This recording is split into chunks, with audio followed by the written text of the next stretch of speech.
पत्रकार जो कि चौथा स्तंभ माना जाता है और अभी यही पत्रकार हैं जिनको जो गलत सही हर जगह जा करके अपने जान को जोखिम में डाल करके और जो भी घटना होती है उसको दिखाते हैं।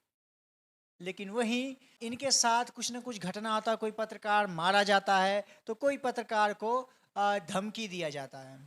अभी भोजपुरी में जिस तरह से अश्लीलता चल रही है इसको लेकर के पत्रकारों ने उसके खिलाफ आवाज़ उठाया और कहीं ना कहीं उसके खिलाफ आवाज़ इतनी बुलंद कर दी कि कुछ लोग इससे काफ़ी परेशान हो गए। क्यों? क्योंकि उनकी पूरी की पूरी इंडस्ट्री इसी अश्लीलता से चलती है।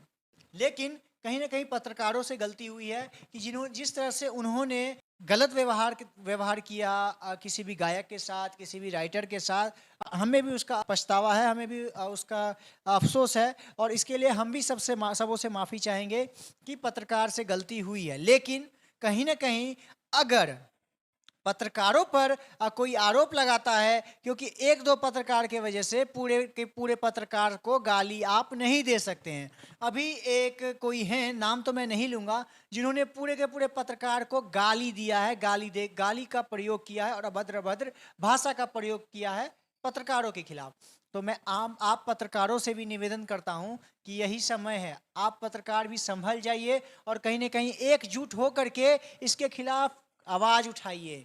क्योंकि पत्रकार जहां जिसको चौथा स्तंभ माना जाता है उसको कोई गाली दे रहा है। और आप आम जनता से भी एक निवेदन करूंगा कि आप सही और गलत का फैसला सही तरीके से करिएगा। क्योंकि अभी मैं कुछ जो बोल रहा हूँ ना उसके लिए उसको थोड़ा आप भी गहराई से सोचिएगा कि कोई पत्रकार होता है सिर्फ अच्छाई दिखाने के लिए नहीं होता है। पत्रकार का ही काम होता है अच्छाई भी दिखाना और बुराई भी दिखाना। पत्रकार सिर्फ अच्छाई को एक तरफा नहीं कर सकता। अभी फिलहाल विपिन सर मुद्दा में जिस तरह से ये अभी घटना हुआ था कि विपिन सर के खिलाफ किसी पत्रकार ने एक स्कूल में जा कर के एक जो भी जर्जर स्थिति में स्कूल था उसका रिपोर्टिंग किया। उसके बाद कुछ पत्रकार से ही लड़ गए, कुछ लोग इसका विरोध करने लगे और कहीं ना कहीं कुछ स्टूडेंट्स जो कि इसके खिलाफ खड़े हो गए। मैं आप सबों से निवेदन करूंगा और कहीं ना कहीं मतलब हाथ जोड़ करके निवेदन करूंगा कि आप किसी भी बात को पहले गहराई से समझिए। पत्रकार किसी का अच्छाई दिखा सकता है तो वही पत्रकार स्कूल की जर्जर हालत भी दिखा सकता है और स्कूल की जर्जर हालत दिखाना उसकी जिम्मेवारी है। क्योंकि पत्रकार कभी भी निष्पक्ष काम ही करेगा, कहीं ना कहीं की कमी को दिखाएगा और वहाँ की जो आम जनता है उसकी ही आवाज़ बनेगा और उसकी समस्या को दिखाएगा। मैं आप पत्रकारों से निवेदन करूंगा कि जो भी आपके बीच मनमुटाव है, आपस में तनाव है, उसको लेकर के भी कुछ दिन आप लोग भी इसको भूल जाएं और आप लोग लड़िए आपस में, आप लोग आपस में एक दूसरे के खिलाफ रहिए। क्योंकि सबकी विचारधारा एक नहीं हो सकती। आपकी विचारधारा कुछ और है, मेरी कुछ और होगी। लेकिन जहां पर पूरे पत्रकार समाज की पूरे पत्रकार को एक साथ गाली दिया जा रहा है, पूरे पत्रकार को एक साथ अभद्र भाषा का प्रयोग किया जा रहा है, उस वक्त कम से कम सारे पत्रकार एक साथ खड़े होकर के इसके खिलाफ आवाज उठाएं।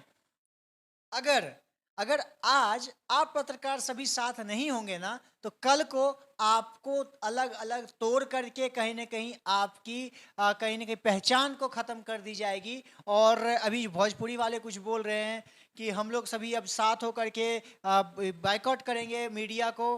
तो आपसे मैं बता दूं कि भोजपुरी वाले मीडिया से ही आप भी हैं और आपसे कहीं ना कहीं मीडिया को बेनिफिट होती है। लेकिन मीडिया के वजह से ही कहीं ना कहीं आपका वीडियोस इतने चलते हैं, इतना ट्रेंडिंग में जाते हैं और आपका नाम भी इतना चर्चित होता है। उसका जिम्मेवार, उसका क्रेडिट पूरा का पूरा मीडिया को ही जाता है। और आप मीडिया को बायकॉट कर रहे हैं, कहीं ना कहीं उनको गालियां दे रहे हैं। तो आपको बता दो आने वाले समय में यही मीडिया अगर साथ हो गई ना तो आपका भी अस्तित्व मिट जाएगा। कहीं ना कहीं आपको भी पूछने वाला कोई नहीं होगा। आप देख रहे पब्लिक प्रोल पॉइंट्स और इस तरह की और भी वीडियो को और भी अपडेट्स को जानने के लिए हमारे चैनल को सब्सक्राइब करें और शेयर करना ना भूलें। तब तक के लिए जय हिंद।